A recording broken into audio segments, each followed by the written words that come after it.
మీ దాంట్లో కూడా వస్తుంది. మంచిది, శ్రద్ధ కలిగి విందాం. కొన్ని మాటలు జాగ్రత్తగా విందాం. ఇంకెటువైపు చూడకుండా నా వైపు చూస్తూ కొన్ని మాటలు విందాం. తీతుకు రాసిన పత్రిక, తీతుకు రాసిన పత్రిక 1వ అధ్యాయం. తీతుకు రాసిన పత్రిక 1వ అధ్యాయం మొదటి నుంచి కొన్ని వచనాలు చదువుదాం.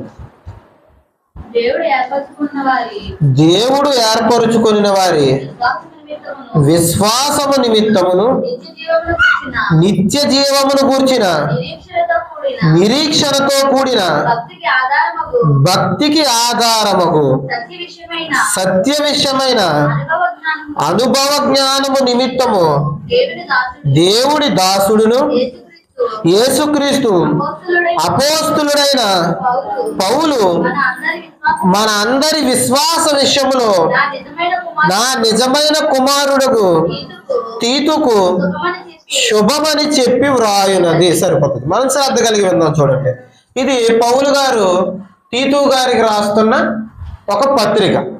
పత్రిక అంటే మనకి సింపుల్ గా అర్థం కావడానికి ఒక ఉత్తరం. ఏంటి? ఒక ఉత్తరం రాస్తున్నారు. ఇది వాళ్ళిద్దరి మధ్య పర్సనల్ గా ఉన్న ఉత్తరం. ఇది పర్సనల్ లెటర్.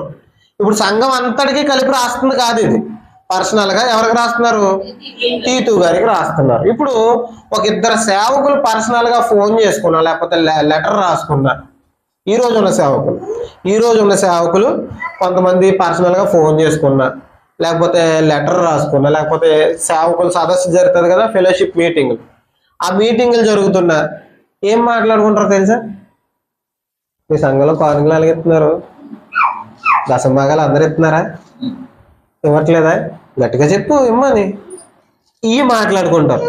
ఒక ఇద్దరు సేవకులు కలిస్తే మాట్లాడుకునేది ఏంటంటే కానుకల కోసం మాట్లాడుకుంటారు, లేకపోతే సంఘంలో వ్యవహారాల కోసం మాట్లాడుకుంటారు. ఏ రాజకీయ నాయకుడి దగ్గర నుంచి ఎలా డబ్బులు తెచ్చుకోవాలి, లేకపోతే ఏ అమెరికా నుంచో లేకపోతే దొరల దగ్గర నుంచో ఎలా తెచ్చుకోవాలి, వీటి కోసం ఆలోచిస్తారు. కానీ ఇక్కడ పౌలు గారు చూడండి ఎలా మాట్లాడుతున్నారు. ఒక పత్రిక రాస్తున్నారు. వీళ్ళిద్దరి మధ్య పర్సనల్ గా ఉన్న పత్రిక ఇది. అర్థమవుతుందా? శ్రద్ధ కలిగినండి. వీళ్ళిద్దరి మధ్య పర్సనల్ గా ఉన్న పత్రిక. తీతు, ఆ క్రీతు సంఘంలో కానుకలు బాగా ఇస్తున్నారా?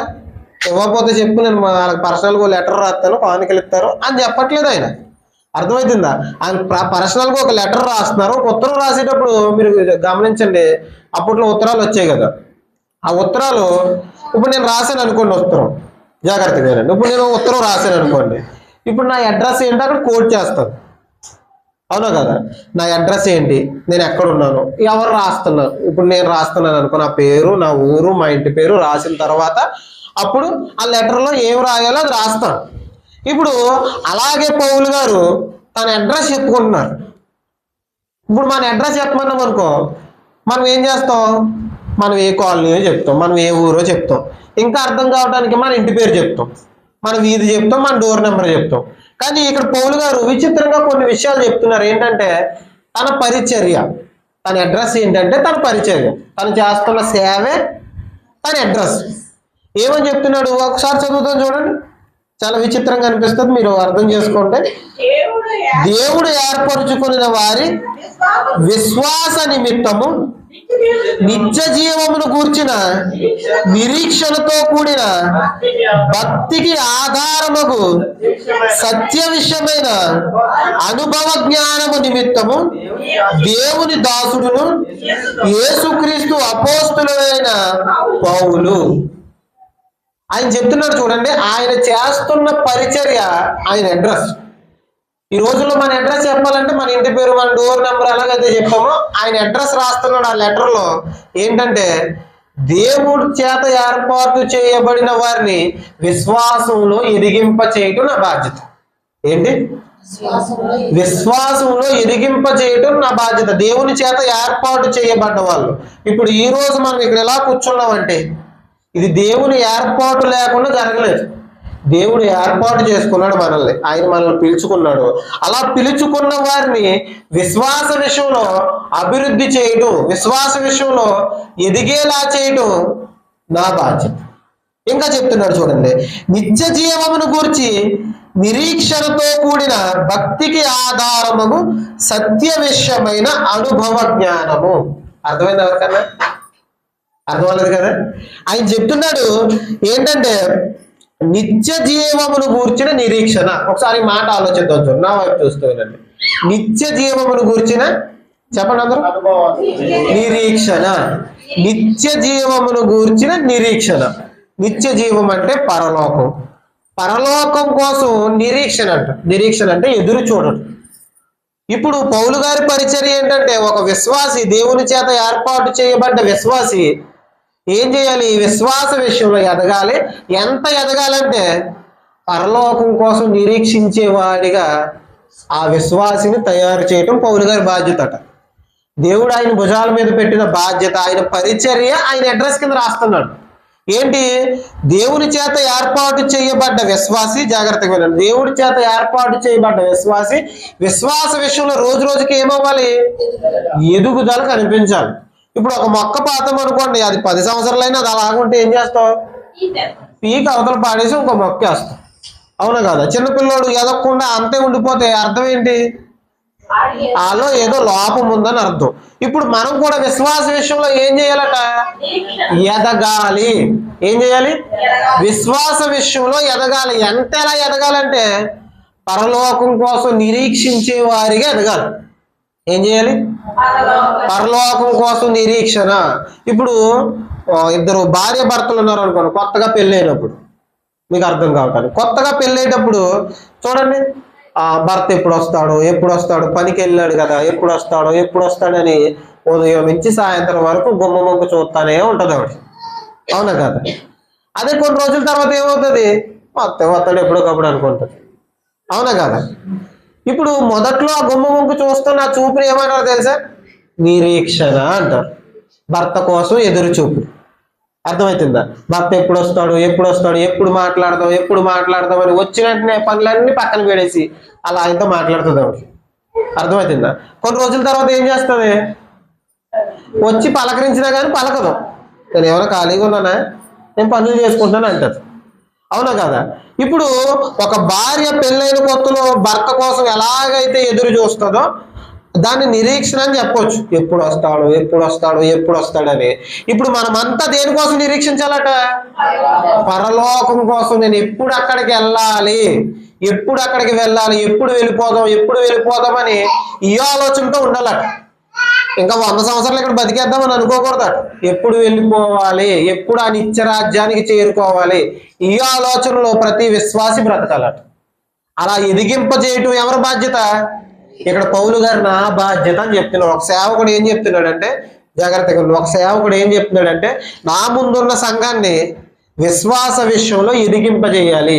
ఎంతలా ఎదిగింపజేయాలంటే ఈ విశ్వాసులంతా పరలోకం కోసం ఎదురు చూసేవారిగా తయారు చేయాలి. ఇది నా బాధ్యత, ఇదే నా అడ్రస్. ఆ తర్వాత ఇంకో మాట చెప్తున్నాడు చూడండి, భక్తికి ఆధారము సత్య విషయంలో అనుభవ జ్ఞానంగా. ఇప్పుడు ఆ విశ్వాసులు ఎలా ఉండాలంటే, విశ్వాసంలో అడుగుపెట్టిన తర్వాత ఎక్కడ వేసిన గొంగలు అక్కడలాగే ఉండిపోకూడదు. వాళ్ళు సత్య విషయంలో అనుభవ జ్ఞానం పొందేవారిగా ఉండాలి. ఆయన బాధ్యతలు చెప్తున్నాడు. ఒక విశ్వాసి దేవునిలో అడుగుపెట్టాడు,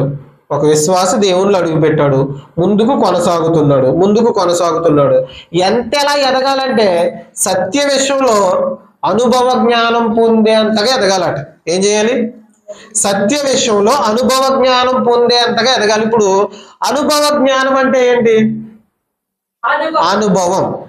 జాగ్రత్తగా వినండి. ఇప్పుడు అనుభవాలు, ఇప్పుడు నేనున్నాను అనుకోండి, కొన్ని విషయాలు నాకు తెలియవు. నేను కొంచెం ఎదిగిన తర్వాత, నాకంటూ ఒక అనుభవం వచ్చిన తర్వాత, ఇప్పుడు పిల్లల్ని పెంచడం నాకు తెలుసా? ఎప్పుడు తెలుస్తుంది? నాకు పెళ్ళైన తర్వాత, పిల్లలు పుట్టిన తర్వాత నాకు తెలుస్తుంది.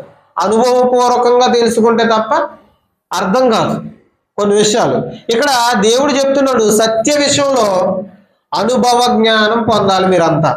ఒక విశ్వాసి విశ్వాసంలో ఎదగాలి. ఎంతలా ఎదగాలి? పరలోకం కోసం నిరీక్షించే అంతలా ఎదగాలి.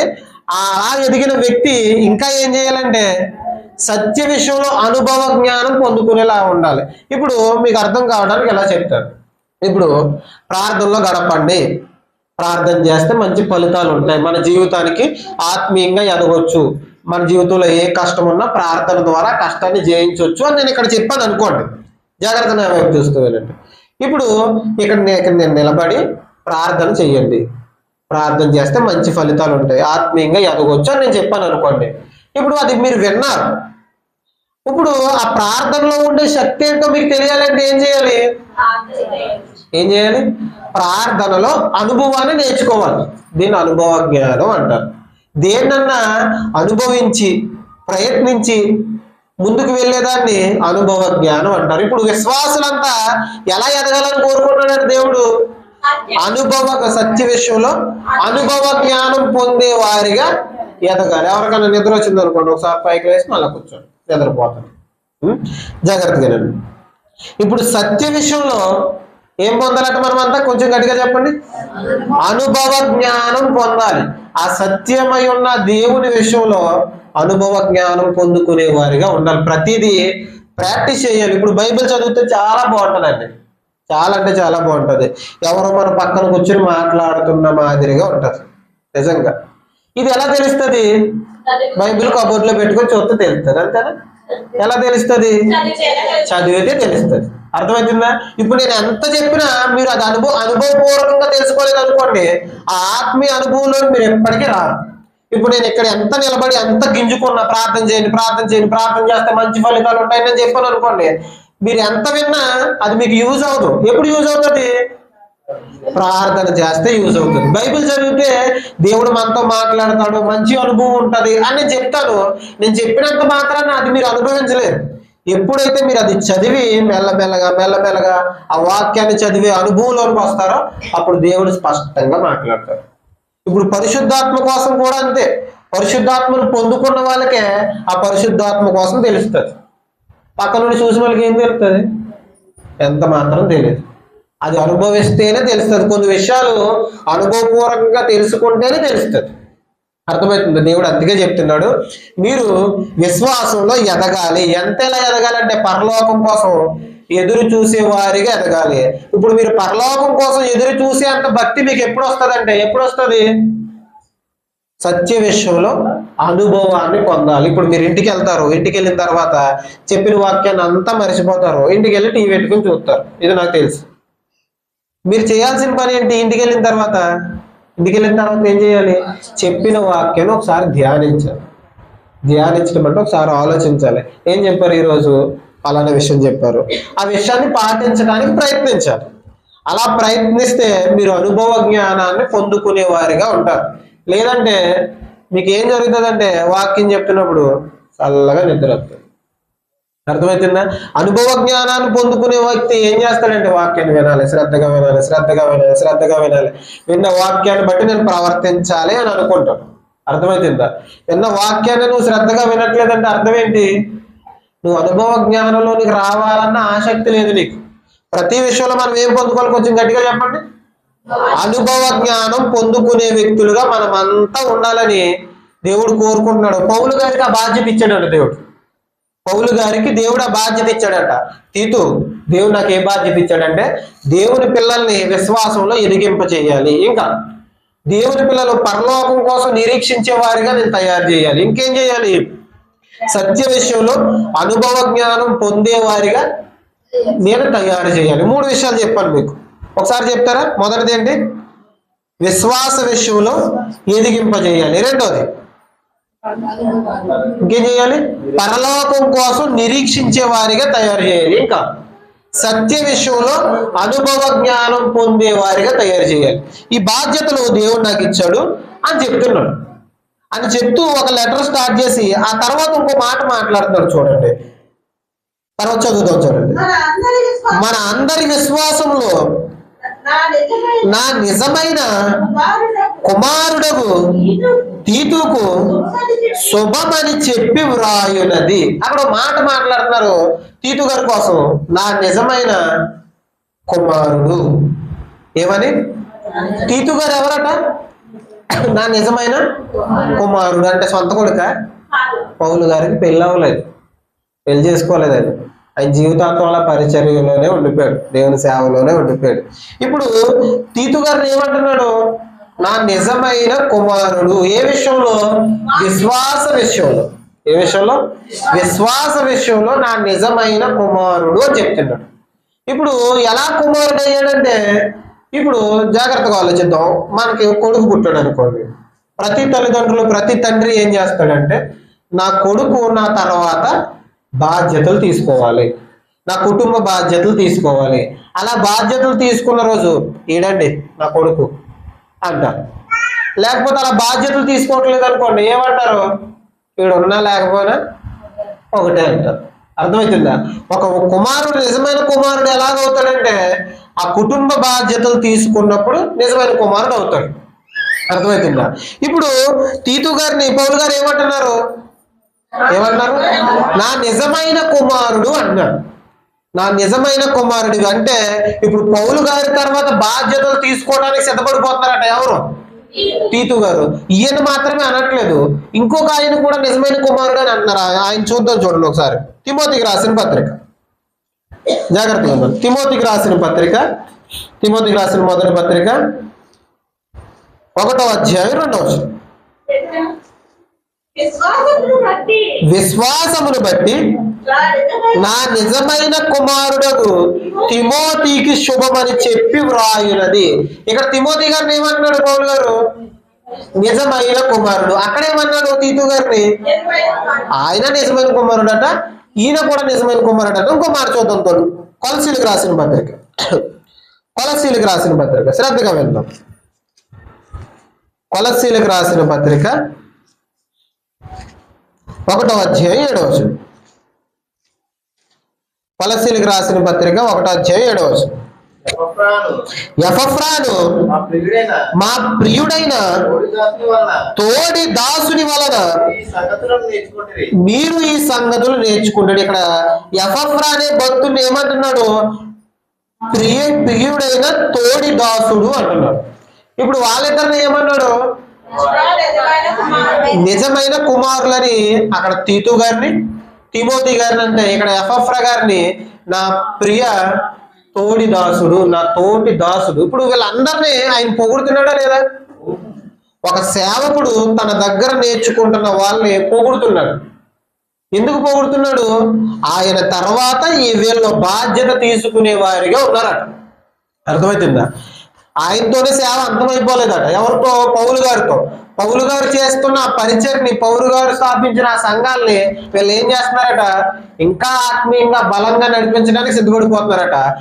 వీళ్ళని చూసి ఆయనకు అనిపిస్తుంది ఏమని? ముచ్చటేసిందట, వీళ్ళ నిజమైన కుమారులు, నేను స్థాపించిన ఈ సంఘాలని, నేను స్థాపించిన ఈ పరిచర్ని ఎంత మాత్రం వీళ్ళు ఆగనివ్వట్లేదు ఇంకా ముందుకు కొనసాగేలా ఆ సంఘ బాధ్యతలన్నీ భుజాల మీద ఎత్తుకున్నారు. ఇప్పుడు తిమోతి ఉన్నాడు కదండి, తిమోతి తనకున్నదంతా విడిచిపెట్టి, తన తల్లిదండ్రులను విడిచిపెట్టి, తన ప్రాంతాన్ని విడిచిపెట్టి ఎఫెసు సంఘానికి వెళ్ళిపోతాడు. ఎఫెసు ప్రాంతానికి వెళ్ళిపోయి అక్కడ సంఘాన్ని నడిపిస్తాడు. ఇప్పుడు తీతు ఉన్నాడా? ఈ తీతు తనకున్నదంతా విడిచిపెట్టి, తన భార్య పిల్లల్ని, తనకున్న వారి అందరిని విడిచిపెట్టి, తన కుటుంబాన్ని విడిచిపెట్టి ఎక్కడికి వెళ్ళిపోయాడట? క్రేతు ప్రాంతానికి వెళ్ళిపోయాడట. ఎందుకు వెళ్ళిపోయాడు? వాళ్ళ గురువు గారు స్థాపించిన ఆ పరిచర్య, దేవుడు వాళ్ళకి అప్పగించిన పరిచర్య, దేవుడు వాళ్ళకి అప్పగించిన పరిచర్ని నమ్మకంగా చేయడానికి ఉన్నదంతా విడిచిపెట్టి ఆ సంఘాల దగ్గరికి వెళ్ళిపోయారు. ఏమీ ఆలోచించట్లేదు, సంఘ శ్రేయస్సు మాత్రమే ఆలోచిస్తున్నారు. అర్థమవుతుందా? ఇప్పుడు అందుకే ఆయన అంత ప్రేమగా పిలుస్తున్నాడు, మీరు నా ప్రియ కుమారులు. వాళ్ళని బట్టి చాలా అంటే చాలా ఆనందిస్తాడు.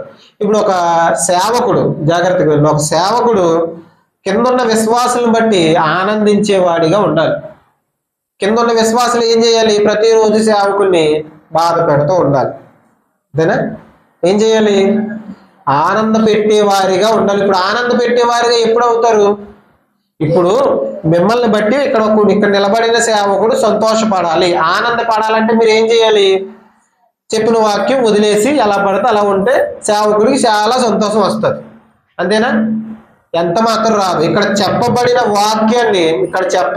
వాక్యాన్ని ఇంటికి వెళ్ళి శ్రద్ధగా ప్రతి మాటను పాటిస్తుంటే ఆ మాటలు పలానా వ్యక్తి విశ్వాసంలో చాలా ఎదిగాడు, అన్న మాట ఆ సేవకుని చెవిలో పడ్డది అనుకోండి, ఆ సేవకుడు చాలా అంటే చాలా సంతోషిస్తాడు. ఇక్కడ ఎలా ముసుగేసుకుని కూర్చొని ఇంటికి వెళ్ళిన తర్వాత ఎలా పడితే అలా ఉంటే ఒక సేవకుడు చూశాడు అనుకోండి, ఎంత బాధపడతాడు తెలుసా, ఎంత దిగులు చెందుతాడు తెలుసా. అలా సేవకుని బాధ పెట్టేవారిగా మనం ఉండకూడదు కాక ఉండకూడదు. అర్థమవుతుందా?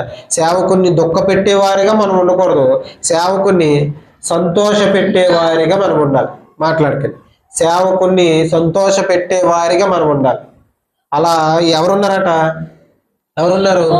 తీతు గారు ఉన్నారు, తిమోతి గారు ఉన్నారు, ఎపఫ్రా గారు ఉన్నారు. కానీ మనం ఉండట్లేదు. అర్థమవుతుందా? సేవకుని సంతోష పెట్టేవారిగా ఉండాలి. సేవకుని సంతోష పెట్టడం అంటే కానుక ఇవ్వటం కాదు.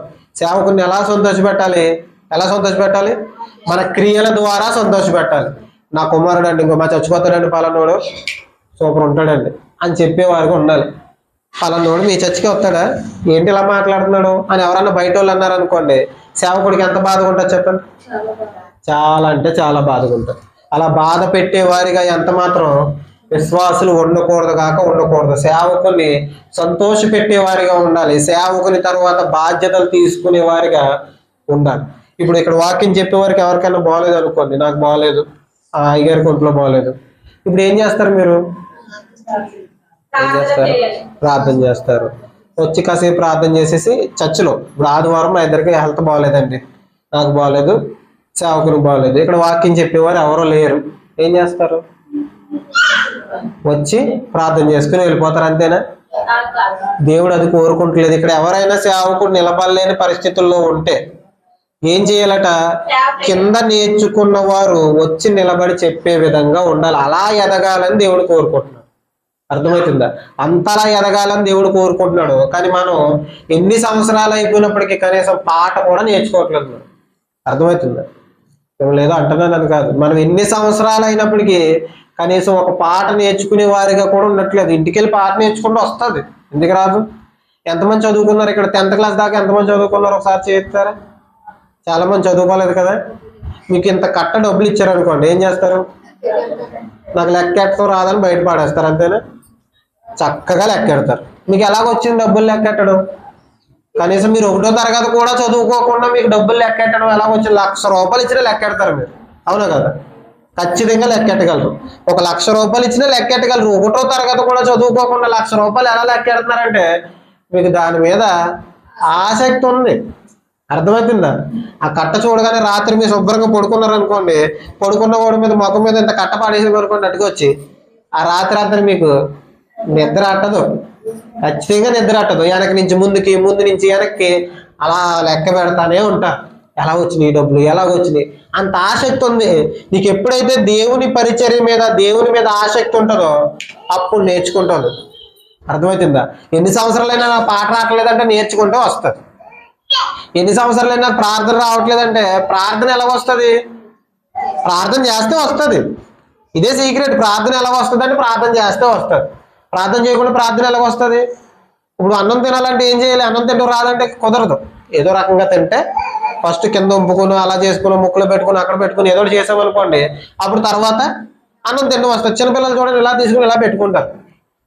అర్థమవుతుందా? వాళ్ళు ఇలా తింటారు, వాళ్ళు ఇలా తీసుకుని ఇలా తింటుంటారు. ఏదో తాపి తీసుకుని గోడ మీద మాలు కొట్టినట్టుమాట, తాపి తీసుకుని మాలు ఇలా కొడతారు చూసావా, అలా తీసుకుని ఇలా పెట్టుకుంటారు వాళ్ళు.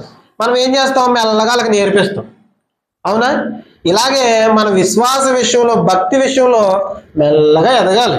అర్థమవుతుందా? ఏది స్టార్టింగ్లో రాదు. మనం ఏం చేయాలి? ప్రతి విషయంలో ఎదిగేవారిగా ఉండాలని దేవుడు కోరుకుంటున్నాడు. ఇలా పాటల విషయంలోనే మనం పాడలేకపోతున్నాం, ప్రార్థన విషయంలోనే మనం చేయలేకపోతున్నాం. దేవుడు మన నుంచి ఎక్స్పెక్ట్ చేస్తుంది ఏంటి తెలుసా? అనుభవ జ్ఞానంలోనికి రావాలి. అనుభవ జ్ఞానంలోనికి రావాలి. ప్రార్థనలో అనుభవాలు నేర్చుకోవాలి. ప్రార్థనలో గంట సేపు మోకాలు వేసి లెగలేని స్థితిలో ఉండాలి మనం. అర్థమవుతుందా?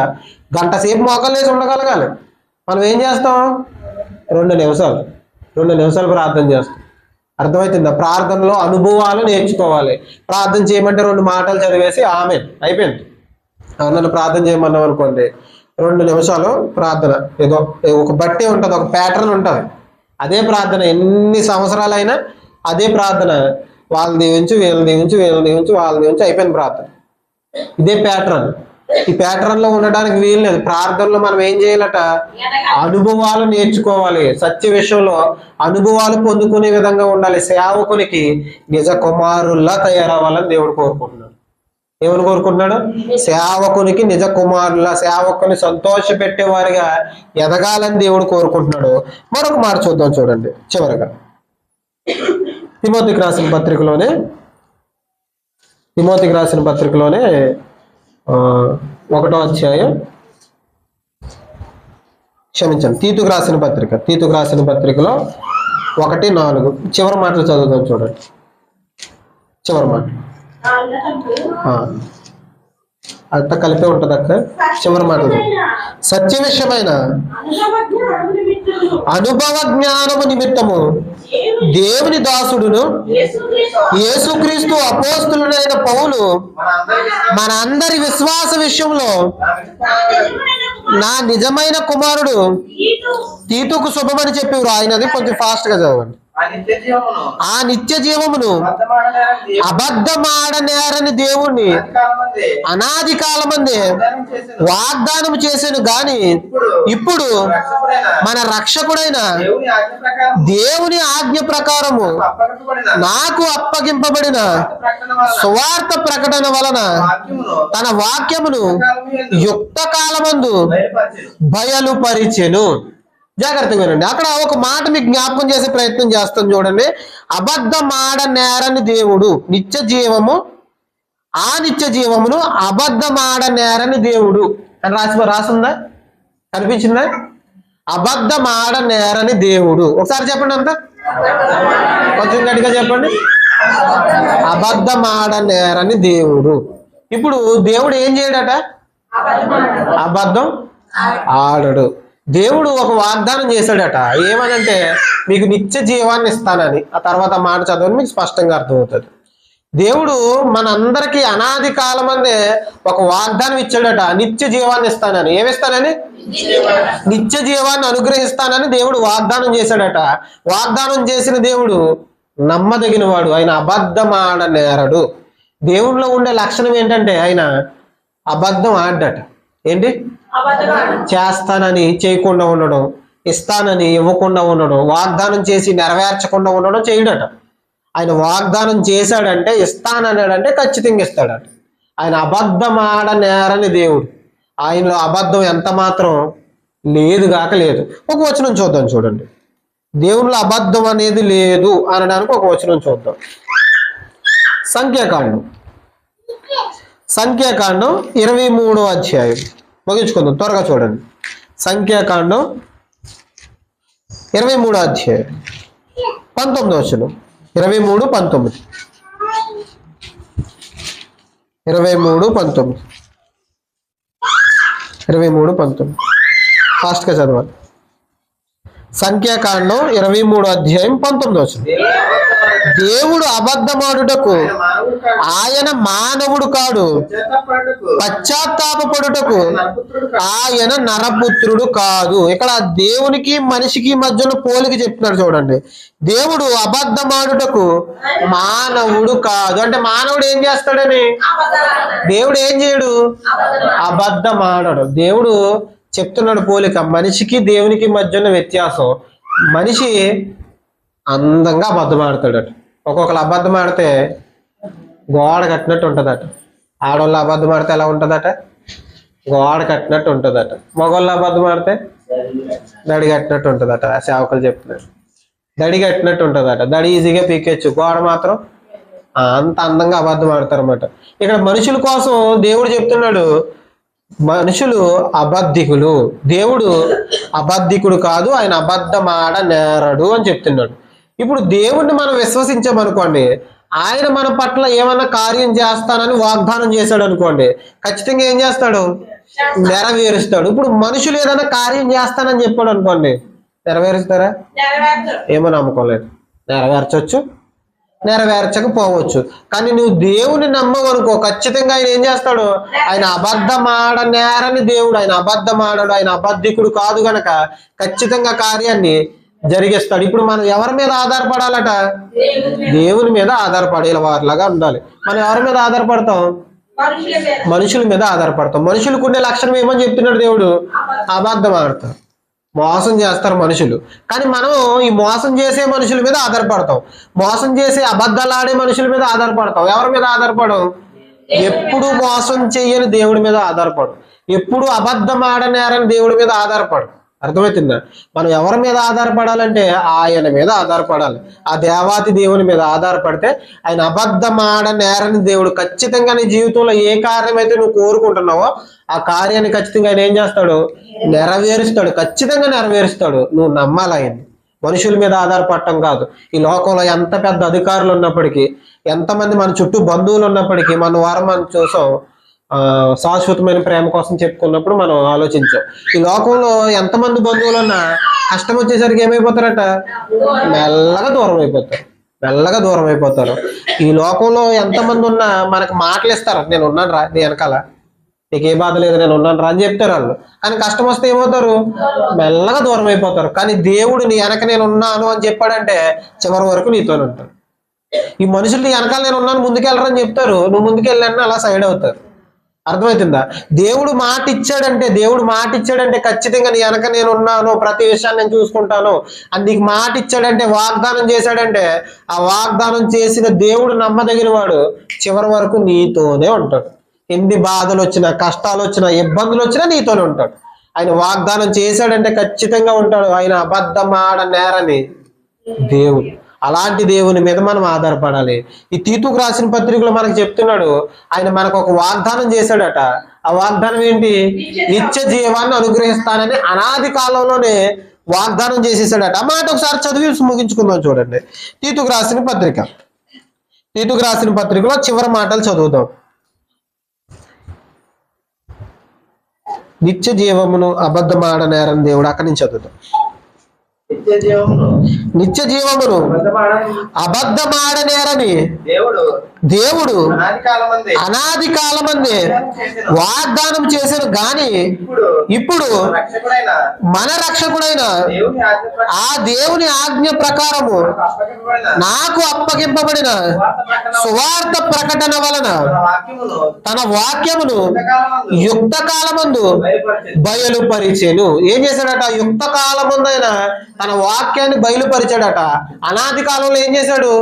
వాగ్దానం చేశాడు. ఆ వాగ్దానాన్ని నెరవేర్చడానికి యేసుక్రీస్తు వారిని భూమి మీదకి పంపి ఆయన చేసిన వాగ్దానం ఏంటి? ఒకసారి చెప్తారా? నిత్య జీవాన్ని అనుగ్రహిస్తానని. ఆ వాగ్దానాన్ని మనకి బయలుపరచడానికి, ఆ వాగ్దానాన్ని నెరవేర్చడానికి యేసుక్రీస్తు వారిని యుక్త కాలంలో, సరైన కాలంలో ఈ లోకానికి పంపించి మనందరి కోసం ఆ శిలువలో మరణించి మనకి నిత్య జీవాన్ని అనుగ్రహించడానికి ఆయన రెడీగా ఉన్నాడు. ఆయన వాగ్దానం చేశాడు. ఆ వాగ్దానాన్ని పొందుకోవడానికి మనం సిద్ధపడాలి. ఆయన ఎప్పుడో వాగ్దానం చేసేసాడు, పరలోకాన్ని ఇస్తాను, నిత్య జీవాన్ని ఇస్తానని. ఆయన వాగ్దానం అలా నిలిచే ఉంది. ఆయన అబద్ధం ఆడడం, ఆయన ఇస్తానన్నాడు, ఖచ్చితంగా ఇస్తాడు. ఆ వాగ్దానాన్ని పొందుకోవడానికి మనం సిద్ధపడాలి. ఎలా సిద్ధపడాలంటే, ఆ రక్షకుడైన దేవుడు ఈ భూమి మీదకి వచ్చాడు. ఆ కింద రాసుంది చూడండి, మీరు తర్వాత గమనించండి. రక్షకుడైన దేవుడు అని రాసుంటారు. యేసుక్రీస్తు వారు ఎవరని రాసుంది? రక్షకుడైన దేవుడు ఈ భూమి మీదకి వచ్చాడు. భూమి మీదకి వచ్చి మన కోసం మరణించాడు. ఆయన అంగీకరించడం ద్వారా, ఆయనతో కలిసి నడవడం ద్వారా ఆ వాగ్దానాన్ని మనం పొందుకోగలం. ఆయనతో కలిసి నడిస్తే ఆ వాగ్దానాన్ని మనం పొందుకోగలం. ఇప్పుడు ఈ 4 వచనాలు మనం ధ్యానించాం. తీతు గారికి రాసిన పత్రికలో 4 వచనాలు ఇంతవరకు మనం ధ్యానించాం. ఎన్ని వచనాలు? 4 వచనాలు. ఈ తీతుకు రాసిన పత్రికలో 3 అధ్యాయాలు ఉంటాయి. ఈ 3 అధ్యాయాలు మెల్లమెల్లగా ధ్యానిద్దాం. ఒక సంఘం ఎలా ఉండాలి, ఒక సంఘం ముందుకు ఎలా కొనసాగాలి, విశ్వాసంలో అడుగుపెట్టిన వ్యక్తి ఎలా ఎదగాలి అనే విషయాలు, మరికొన్ని విషయాలు మనం వచ్చే వారం నేర్చుకుందాం. చివరిగా ఒక మాట, ఈ చివరి మాట చదివేసి ముగించుకుందాం. చూడండి, ఆ చివరి మాట. రక్షకుడైన యేసుక్రీస్తు నుండి కృపయు కనికరము సమాధానము మీకు కలుగునుగాక. ఆమేన్. మంచిది. రేపటి దినాన్న అంటే వచ్చే వారం మరికొన్ని విషయాలు మనం నేర్చుకుందాం. ఈ 4 వచనాలు అర్థమైనాయి కదా? ఏమని చెప్తున్నారు ఈ 4 వచనాల్లో? ఆయన ఇంట్రడక్షన్ చెప్తున్నారు, తన పరిచయం. లెటర్ రాస్తున్నప్పుడు ఒక పరిచయం చెప్తున్నాడు. ఏమని? తనకున్న ఆ సేవనే తన పరిచయంగా చెప్తున్నాడు. విశ్వాసుల్ని ఎదిగింపజేయాలి. ఎంతలా ఎదిగింపజేయాలంటే, పరలోకం కోసం నిరీక్షించే వారిగా ఎదిగింపజేయాలి. ఇంకా సత్య విషయంలో అనుభవ జ్ఞానం పొందుకునేంతగా ఎదిగింపజేయాలి. దేవుడు అబద్ధమాడని వాడు. ఈ విషయం మనం నేర్చుకున్నాం. దేవుడు అబద్ధమాడనేరని దేవుడు. ఆయన వాగ్దానం చేస్తే ఖచ్చితంగా నెరవేరుస్తాడు. ఆయన నిత్య జీవాన్ని అనుగ్రహిస్తానని వాగ్దానం చేశాడు. ఆ వాగ్దానాన్ని నెరవేర్చడానికి పరలోకం నుంచి ఈ లోకానికి దిగి వచ్చాడు. అర్థమవుతుందా? ఈ విషయాలన్నీ ఈ రోజు మనం నేర్చుకున్నాం. మరికొన్ని విషయాలు వచ్చే వారం నేర్చుకుందాం. ప్రార్థన చేసుకుందాం. ప్రార్థన. పరలోకమందున మా తండ్రి, దయ కలిగిన మా దేవ, నీ అతి పవిత్రమైన ప్రశస్తమైన నామానికి వేలాది వందనాలు తండ్రి. తండ్రి దేవ, ప్రభు ఇప్పటి వరకు తండ్రి కొన్ని విషయాలు మేము నేర్చుకున్నాం తండ్రి. అందరిని బట్టి తండ్రి నీ కృతజ్ఞతాస్తుతులు చెల్లిస్తున్న ప్రభు. విశ్వాస విషయంలో తండ్రి ఎదగాలంటే మీరు కోరుకుంటున్నారు తండ్రి. ఆ రోజు పౌలు గారికి ఇచ్చిన పరిచర్య తండ్రి, విశ్వాస విషయంలో విశ్వాసులందరినీ ఎదిగింపజేయాలని తండ్రి. అలాంటి పరిచర్య తండ్రి మాకు కూడా అనుగ్రహించండి తండ్రి. విశ్వాస విషయంలో తండ్రి ప్రతి ఒక్కరిని తండ్రి ఎదిగింపజేస్తే తండ్రి కృపను దయచేయండి. మేమంతా తండ్రి సత్య విషయంలో ప్రభు అనుభవ జ్ఞానం పొందుకునే వారిగా తండ్రి ఎదగటానికి తండ్రి కృప చూపించండి తండ్రి. ఈ రోజు తండ్రి ఎవరైతే తండ్రి మందిరానికి రాలేకపోయారో ప్రభు వారిని క్షమించండి తండ్రి. మరలా వచ్చే వారం తండ్రి రావడానికి తండ్రి కృప చూపించండి. ఏ పని నిమిత్తం తండ్రి మానేశ్వరం మాకైతే తెలియదు కానీ ప్రభు వచ్చే వారం తండ్రి ప్రతి ఒక్కరు రావడానికి తండ్రి కృప చూపించండి తండ్రి. కృపలో భద్రపరచండి. ప్రతి విషయంలో తండ్రి మీ తోడును మీ సహాయాన్ని అర్థిస్తూ తండ్రి మరికొన్ని విషయాలు తండ్రి వచ్చే వారిని నేర్చుకోవడానికి తండ్రి మీ కృప చూపించమని వేడుకుంటాం. చిన్న ప్రార్థనలో ప్రభువును రక్షకుడైన యేసే పేట అడిగి వేడుకుంటున్నాం పరమ తండ్రి. అందరు కొందరు ప్రభు బల నిమిత్తం వాక్యం చదువుకుందాం.